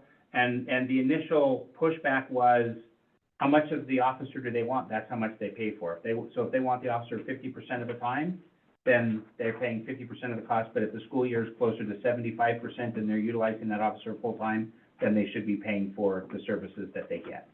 So that was kind of where that discussion originated. So that was really good. We had a brief discussion on public safety district, which is still under consideration. Annexation, we're kind of waiting for an estimate from Public Works as to what the cost would be to the city, but Brian Hanna said that he actually had the agreements for the subdivisions for Grandview and Grandview South, and is going to get us those. Yeah. That actually discuss annexation and what has to be done and provided. Okay. So that's pretty good. Jody's exploring the survey for covering a police officer for the resort tax. And we're trying to increase public outreach. If everybody got the nice media blast today from Denise Rivette about the police, or Red Lodge Police Department, catching a fugitive from Mississippi. So that was really good for public outreach, and we should do more of that.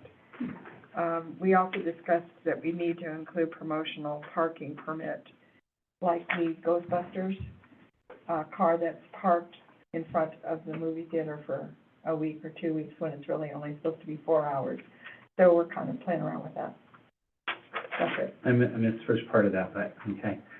Thank you for. It to be having some type of permit out there for people to come in and apply, like it would be kind of an event application. If they're gonna, okay, gotcha. If they're gonna Okay. abuse that 4 hour Well, limit. it's not an abuse, because they did come in, Yeah, and they they asked. tried. They tried. They tried to apply for a permit. Did it We didn't have. did it pertain to an activity like with Ghostbusters playing at the Ghostbusters theater? playing at the Yeah, Okay. exactly, yeah. All right. So it was an event. You'll be happy to hear. On the annexation conversation, I want to add that there has been an additional, so we were already aware of the existing, right? Basically, the agreement at the time when they got city services, specifically sewer, was that they would be annexed whenever the city deemed it was appropriate to do so. In fact, they talked about it like it was in a much shorter term timeframe than what has actually happened. We also have, just by way of information, some additional development south of the 312 bridge and east of the creek, that there is an interest in doing some additional development down there. That first step would be annexation, but what they want to do is they want to get the sewer. So again, our Public Works is looking at what our system has the ability to support. What area is that? So south, 308? 308, so, 308, so true. south of the. The bridge. The bridge, and on the east side, there's a lot of very large lots that they're looking at subdividing and, so basically annexing, turning it into a subdivision and additional development. There's South side. 1,000 acres all split The into Ron Wolf 20 acres. property. It's Ron Wolf Wolf's property, property. yeah, Okay. Adjacent to mine. so. And so that conversation has come up, but there is a process that's in place that, I don't know if that process occurred after the sewer was taken to the other areas where it exists as a result of that, or if it was just ignored when it was brought in, but we're gonna do it right. There's research going into that, but that's another possibility. And again, part of our case is just making sure we have the capacity to handle that if we do that. The other thing I was gonna add on the officers, just by way of information, there is a bill at the national level. It's got sponsors from both sides of the aisle. It's the equivalent of a VA loan, for police officers and emergency service workers and such. And so they've reached out and asked that, and I've been looking into it for a couple of days to kind of make sure. I reached out to our chief of police and our fire chief, and he indicated he had not heard of it, nor was he familiar with the lobbying group. So I'm just doing a couple additional days of due diligence, but I anticipate that I'll probably send that letter in support this week. So it's basically, the short version is it's like a VA loan, but it allows your fire, your police, your emergency services, teachers is actually included within that too. So basically, it's a separate loan program with kind of the federal guarantees and backings like what a VA loan would have for a lot of those people that we struggle with for housing needs. So that was kind of a nice option. So I just thought I'd share that. That's great. All right, anything else from public safety? Yep. All right, admin and finance. Okay, well, we are, going to be focusing, a lot, moving forward on our business registration ordinance and our short-term rental ordinance, mainly to make sure that they coincide, and we'll be using our business registration ordinance to more clearly define some of the, if you want to add anything to this discussion? So, always. Yeah, so with this one specifically, there's quite a few holes, and this will be a way of facilitating answers.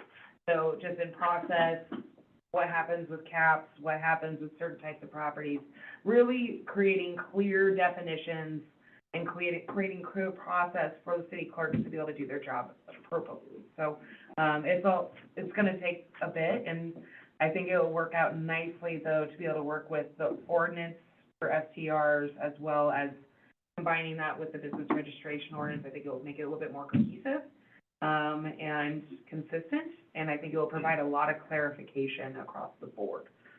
One concern I have, or element of guidance I would offer, I understand some of the concerns with the STR ordinance as it's written and as was passed out there, and there were even some folks who voted with it, not necessarily because they were 100% on board, but because they wanted to have a say in some of the numbers that went in there rather than being excluded. However, I think it's appropriate to recognize that we have at least one council member. I don't know if we have a second council member that is directly impacted so look at the legal limitations, and that's as described. My understanding is it's not just that you should exclude yourself from the voting, but you should exclude yourself from formal discussions that we have on the items as well. So I welcome revisiting those things, but again, in the effort to do everything right and dot the i's and cross the t's, maybe spend a moment and just review what those limitations are. So we've already had that discussion. Okay. And we were going to refer to you today at this meeting to see if I can go and speak with Dennison and make sure that everything's copacetic. I have zero problem with you speaking to legal counsel or reaching out to Dan Clark and MMIA as both. Yeah, absolutely. I have no problem with that.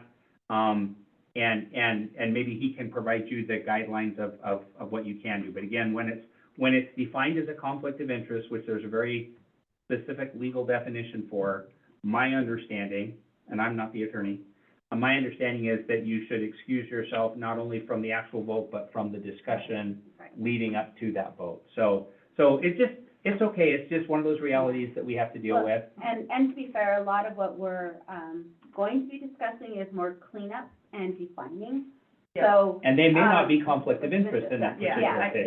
Yeah. So, because typically and Dennison will absolutely tell you, he told me this when I had to recuse myself, if it has an ability to create a financial hardship or a financial gain, you should not vote on it or discuss it. Right. Yep. So, but With the stuff we But talked clearly, about today, yeah. I think, No, So, definition. we Yeah, will and- definitely rely on Dennison. You don't and necessarily have to avoid it because it mentions the term Short-term short-term rentals. If the changes don't impact that in any way, shape, or form, we're good to go. Right. I know, I have a high level of confidence that if there's anything that approaches the line and threshold, there will be Right. weeping and wailing and gnashing of teeth. So let's be And- adequately And prepared to for be it. clear, we are not discussing at this point, doing away with the cap or changing the cap, or, it's more clearly defining the types of, short-term rentals. I mean, even glamping has come up, does that count towards the threshold? Things like that it's, temporary. the temporary, Yeah. If somebody wants to bring in an RV, does that count as a short-term rental? Yeah. Though they're not houses, so, it's things truly like that. that's not- administrative process and definition that we're really taking, but again, legal counsel it's already on the table, we wanna be very clear about that. And this is absolutely in council's purview. So like I said, I just be cautious of the tender Right. spots. So, and then moving on from that, we did talk a little bit about the budget. Tom Coots came and talked about the resort tax spending priorities. He basically gave us the same presentation at the resort tax meeting. But there are certain things, he wants, it spelled out, like, these are what we have to spend the resort tax money on. 150,000 goes to sewer every year, 100,000 goes to water. We can't spend that anywhere else. $98,000 for a pool payment. We can't spend that on anything else. Get those priority items up there, and then we have the discretionary funding as a pool that we have to decide who gets what. And, resort tax committees, would like to see, their recommendation was to pay down debt so that we could move on to the next project. So we have more discretionary funding, so that was that.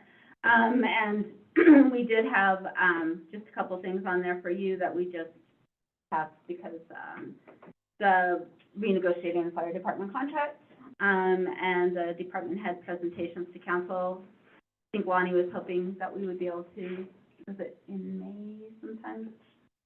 So my anticipation, going back to that training I'm going to in the first of next month on budget, Mhm. is one of the things we'll come back from there is a Gantt chart that starts to lay out. So the presentations we have in our meeting, it's gonna be department head X, department head Y, and so they can start to have that presentation.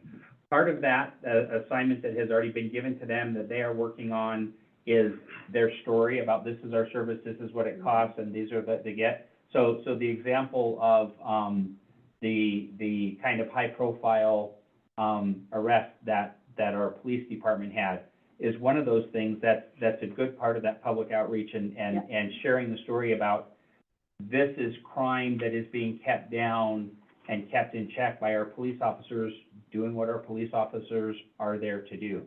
It's one of those interesting jobs that if they do their job really, really well, we'll never hear about it.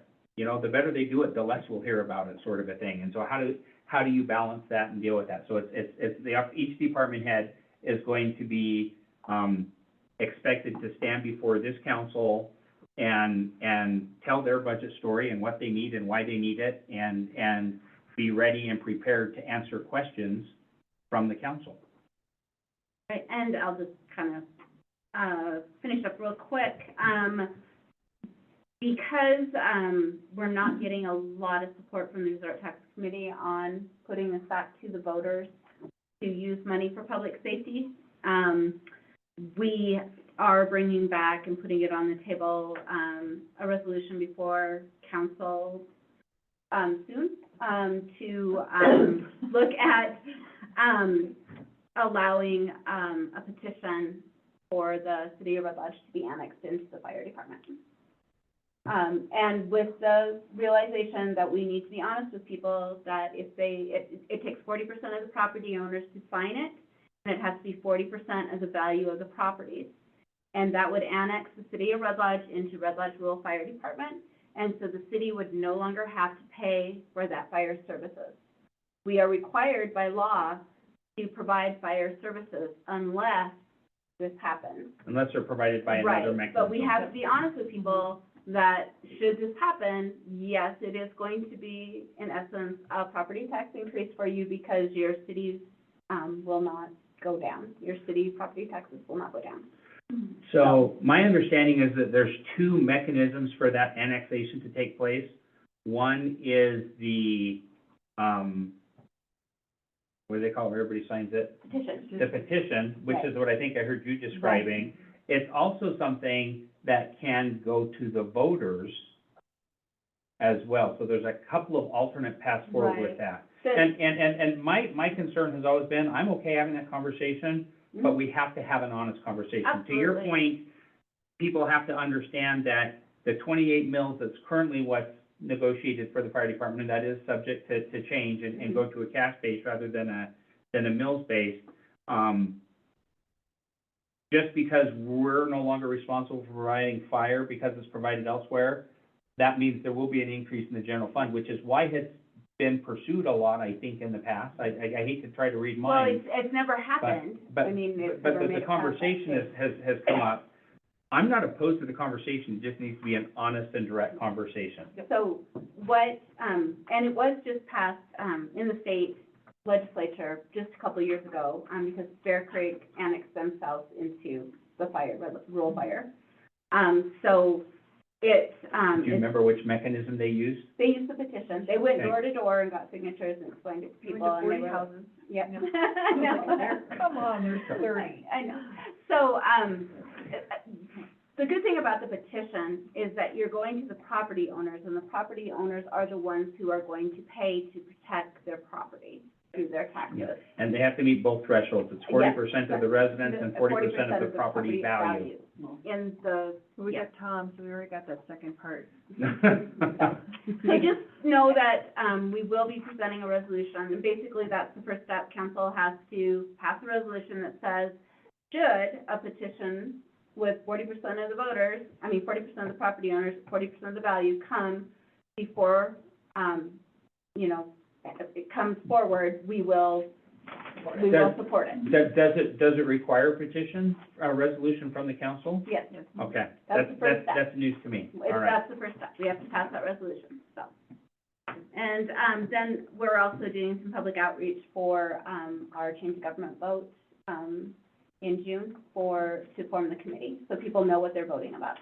I will offer that when it comes to making the agenda, I would like to have a really solid feeling from council that that's what they want to do moving forward with. Council can put anything they want on the agenda by making a motion and having 4 people vote. But like I said, even informally, if council wants to move forward with that, then we'll put it on the agenda. The resolution? Yeah, but come to a strong consensus among yourself and talk about it so Okay. that when it comes to council is ready to move forward with that. Okay. All right, thank you. Mhm. Anything else? Well, we would have a discussion before we voted on it. Yeah, but I'm just saying, before we put on the agenda for any sort of an action. Don't be surprised if it's one of those things that you make a motion to put on the agenda and force it with 4 votes. Because that way I know the council's behind it. Okay. Is that fair? As Okay. long as you don't do that to us, then. Pardon? Oh, I did. All right. Let's go to, Public Works, and, I'm sorry, Land Use and Planning. I apologize. I was going, the next one I have is Land Use and Planning, which is Councilmember Conley. Yeah. We did discuss resolution 3644, which we didn't have a copy of, which is a resolution of the intent to create rodeo park. So we had quite a bit of discussion on that. I'm gonna try to cut this as close as possible since it's 7:45. We did discuss event permits versus use of city-owned land. We have 2 permits right now, one for 75 people or less and one for 75 people or more, and they're both 7 pages. So we're gonna try to work with those a little bit. Then we did discuss the annexation. We also, didn't get too far into when to use an MOU versus when to use a lease. I did get a copy of, I hope, of all of our current MOUs. We went back to 2006. Yeah. And hopefully most of those MOUs do not extend past 5 years, so Well, theoretically you shouldn't have to go see if back. there's some sort of consistency within those, Okay. because we'd like them to be consistent. Okay. So, that's it. All right, thank you. All right, and then we do have some discussion items that I want to make sure we get in from Public Works. Again, these are things that are slated for future action, next time, but I'll look to, council, how come we don't have an asterisk next to, oh, it says chair, okay. Councilmember Keys, do you want to lead this discussion? Actually, Member Tupin is going to Yeah. update. She So, likes to talk. I like to talk. So I'll keep it pretty brief. Fortunately, most of this was covered in our meeting this evening. So, we got a wonderful Public Works, Director update, going over stormwater, some water projects, wastewater, streets, specifically going for some grants, to get some paving done here from the EDA grant, getting the stormwater project moving forward, then also working on a preliminary engineering report to help us with getting some of that funding and being shovel-ready, as we call it, as Mike calls it, 'cause I'm gonna just start taking all of his lingo. And then, specifically, again, just a really great report that he put out.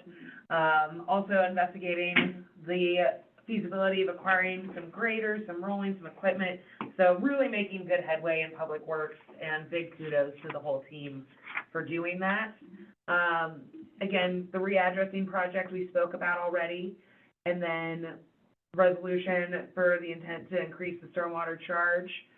And then also the authorization to do the MOU, so again, the All Nations Garden Club, so we did most of that tonight. There was, number 6, that we got a little bit of information from Mike, and some new items that came to us. They seem pretty straightforward in terms of, it was essentially putting that PER together and then pursuing funding. So, love that that is happening. And then for Parks Board and Sustainability, again, Parks and Public Works are working fantastically together and moving right along with the Arbor Day Foundation. We need to get some marketing materials put together in fairly short order, but we're gonna be getting lots of trees and lots of funding put together and really try and make that a fun event. So stay tuned for more information as that starts to get really plotted out and planned. Again, we have porta potties at a lot of our parks. Lots of improvements to our baseball field, or I shouldn't really say improvements, but much needed work done up at the baseball field, and also doing that in, with the baseball, organization. So getting a lot of support from the public as well as with Public Works and working together, which is great. And then field parks, getting some new mulch. So really, we're gonna have some beautiful looking parks rolling into this summer. And then as for sustainability, we have a couple of grants that we are waiting to hear from here in the near future. So both for solar, $10,000 for the recycling center for solar power, as well as $25,000 for the Public Works building. Then also working on how we can improve usage of the reusable bags, where we can put that in more places, how we can work as a city to help encourage businesses and some of those options down the line. And then Corey and the Sustainability Board would really like us, as we're going through budget season, to take into consideration the conservation plan that we did adopt as the city council. I say we, previous me, prior to me, but us as a city has adopted that conservation, I kept wanting to say conversation. Nailed it. Understand.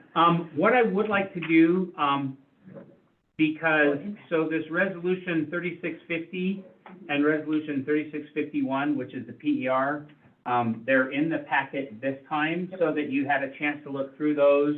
Are there any questions that you have about what the intent of those are? Or if you want, I can give a couple of minutes to either our Public Works Director, our City Clerk, our Engineering, and basically the goal, as always, is to make the business part of this meeting really dull and boring because we've talked about it in advance.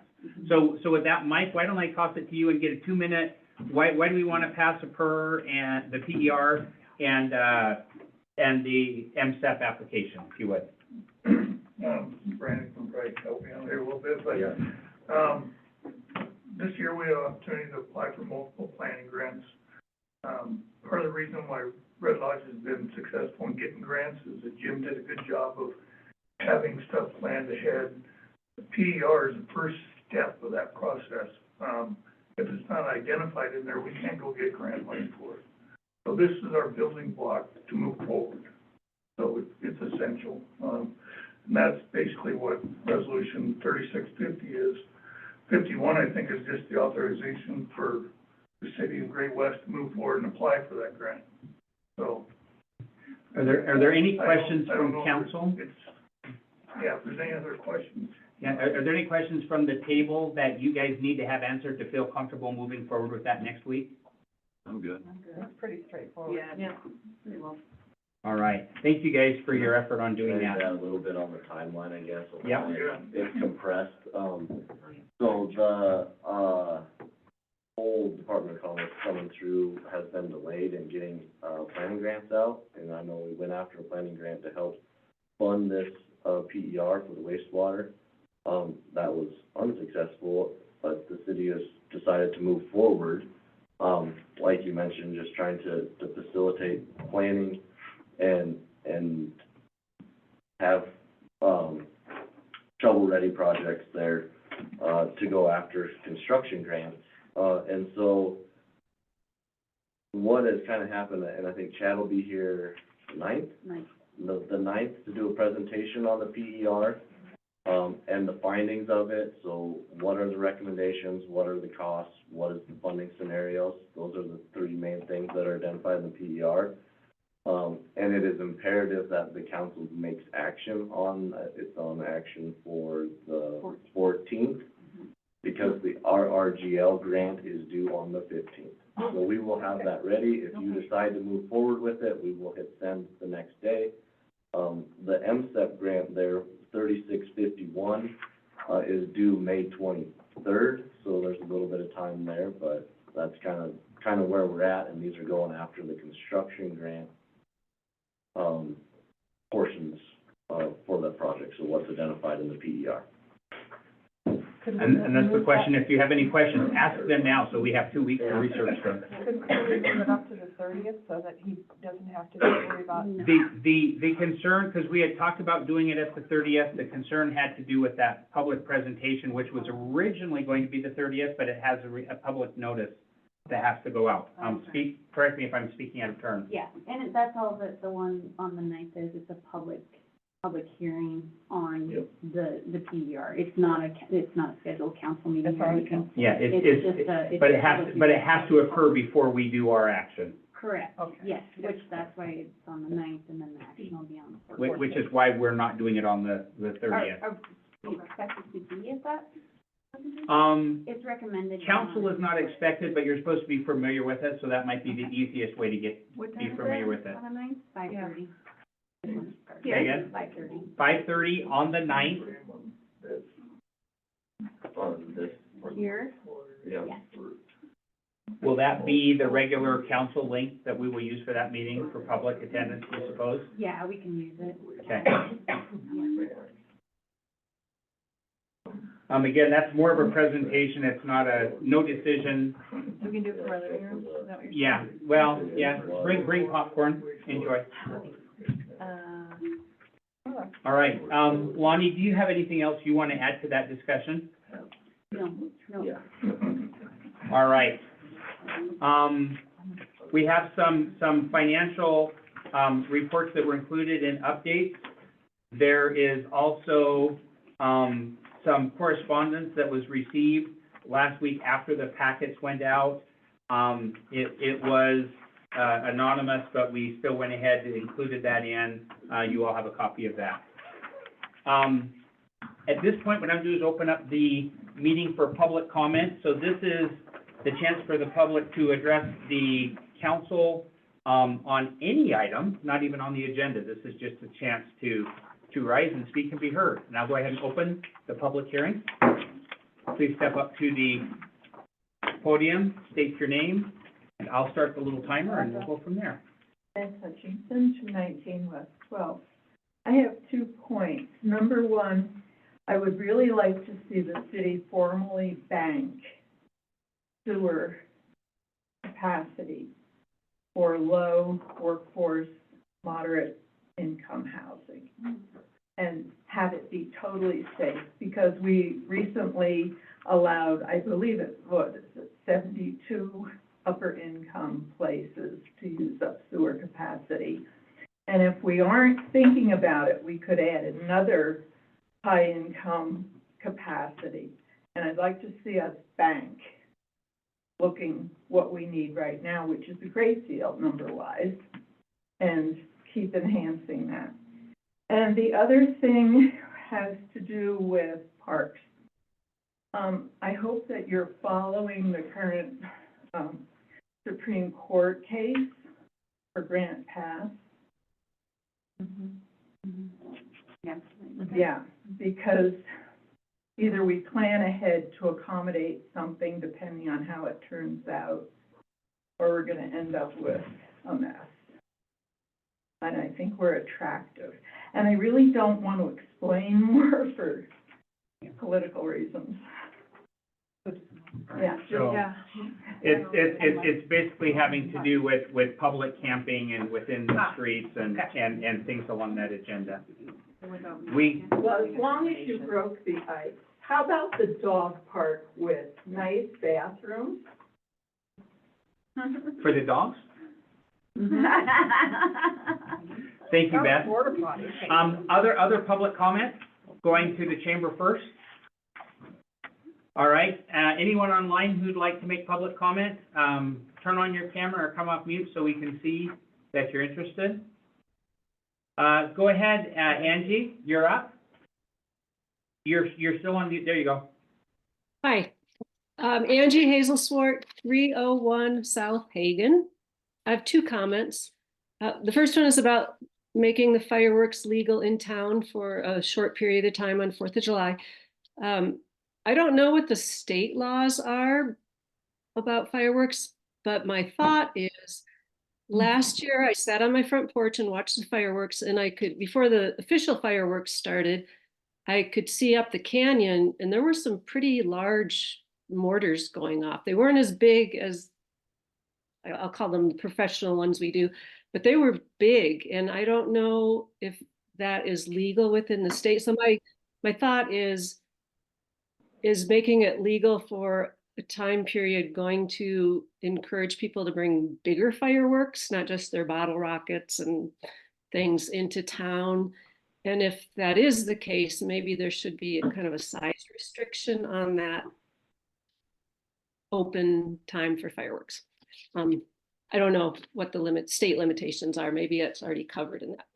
My other comment is, I listened into the admin and finance meeting this morning, and part of their discussion, as I already mentioned, was about kind of cleaning up the, well, part of it was the categories of short-term rentals. And I'm trying to be brief here, not going into a lot of details. One topic that came up was, take me, for example. Well, this is imaginary, but I live here. This is my only home. It's my primary residence. If I wanted to leave for 3 months in the winter and go to Mexico or something, and wanted to rent my house during that time, short-term rent my house during that time, I am owner occupied, but I'm not going to be on premises. And so there was some discussion around that of should we still, requiring all the requirements that are required to short-term rent, but should we allow that person to still be able to short-term rent their house, even though I'm not here personally during that time? And my thought that came up during that discussion is if someone was going to leave their house empty or be away from their home for 3 months, or maybe even all winter, maybe they could be encouraged to also, while they were considering short-term renting, also consider talking to a long-term property management person. And even 3 months, January, February, March, that could be great for the ski area or certain other resort-oriented businesses that could use some housing for their employees. So just a thought, if the people were willing to rent the house anyhow, also consider making sure they have options to know how to research long-term renting too. And I really did like Beth's comment also, I guess 3 things, about banking some sewer capacity for affordable housing that will hopefully be happening sometime down the road. Thank you All for right. listening to me. Thank you for being here, and thank you to all in person and those who attended online. I will add, I heard it was kind of a oops, I forgot to mention, that we have a conversation that's in the channels on revisiting our impact fees, which is specifically intended to help out with affordable housing construction by I don't know if it qualifies as that banking sewer capacity, but to help make that, so. You've got to bank the capacity. Yeah, all right. Any other comments for public comment? Last call. With that, I'll close public comment, and I'll entertain a motion for number 12. Move to adjourn. Meeting is adjourned. Thank you all. Get the stormwater down, you can. That's what I assumed she had. But, she was saying that we shouldn't have the capacity. Oh, yeah, like, right now, because if we're at